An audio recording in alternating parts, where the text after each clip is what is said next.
Unfortunately, Yaradua died when it pleased God to take him. May God rest his soul.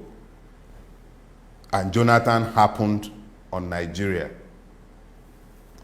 Jonathan spent a term in his own right, and then power went back to the north.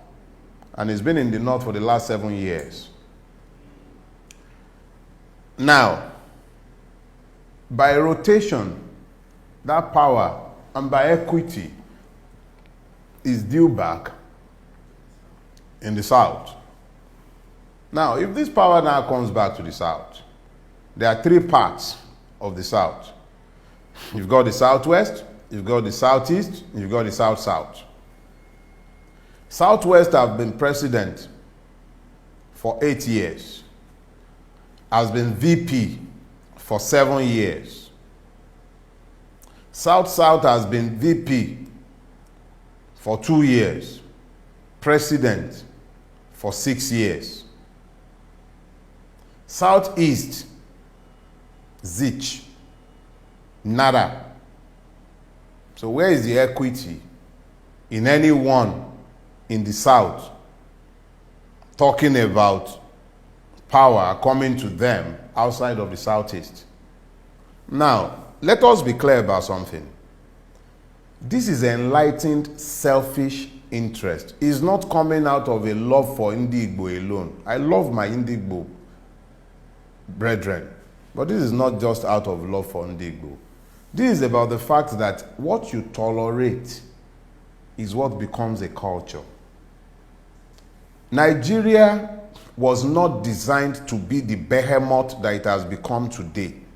It was willfully, unilaterally restructured into the behemoth that it has become.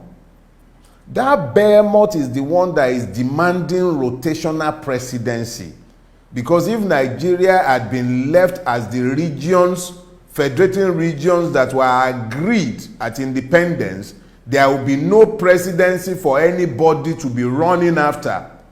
The people who unilaterally restructured Nigeria into the monster that it has become today do not have the moral or equitable right to expect to be part of the discussion about the presidential election next year.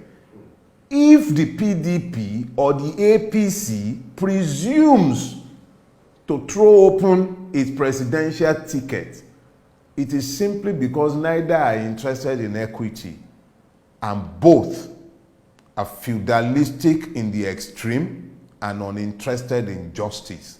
The justice of the situation demands that not only must power be ceded to the south, since they've turned it into a turn-by-turn, chop-by-chop enterprise, the equity demands that it goes to the southeast.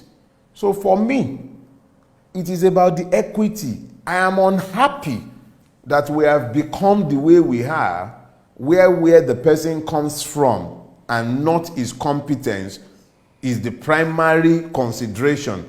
But even if we are talking competence, Ndigbo has many people who are just as competent as any Fulani or any Yoruba or any Ijo or any Biobio. It is simply a matter of equity.